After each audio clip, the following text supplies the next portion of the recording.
Game খেললেই যাওয়া যাবে Dubai. এবার গেমারদের এমনই সুখবর দিল দুবাই কর্তৃপক্ষ। এতদিন গেমিং নিয়ে তেমন কোনো মাথা না ঘামালেও অবশেষে এর বৈশ্বিক অর্থনৈতিক গুরুত্ব বুঝতে শুরু করেছে দুবাই। আর এ কারণেই স্পেশাল ভিসা আবেদন চালু করেছে দেশটি। গেমিং যে এখন আর শুধুমাত্র বিনোদনের মধ্যে সীমাবদ্ধ নেই, এর যে আছে বিশাল এক বৈশ্বিক মার্কেট, তারই জানান দিচ্ছে দুবাইয়ের স্পেশাল এই গেমিং ভিসা। শুধুমাত্র গেমার নয়, সুযোগ থাকছে কন্টেন্ট ক্রিয়েটরদেরও। ইতিমধ্যেই নেট দুনিয়ায় আলোড়ন ফেলে দিয়েছে এই খবর। উন্মাদনা কাজ করছে দেশি গেমার ও কন্টেন্ট ক্রিয়েটরদের মধ্যেও।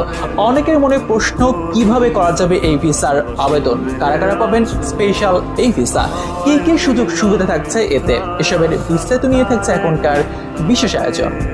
গেমিং শুধু যে আউটডোর কিংবা ইনডোর হতে পারে এই কথা এখন মিথ্যা, কেননা আউটডোর কিংবা ইনডোর গেমের বাইরেও ভার্চুয়াল গেমের যে বিশাল মার্কেট তৈরি হয়েছে তা রীতিমতো বিস্ময়কর। বিশ্বব্যাপী দিন দিন বড় হচ্ছে গেমিং খাত, বাড়ছে বিশ্বব্যাপী অনলাইন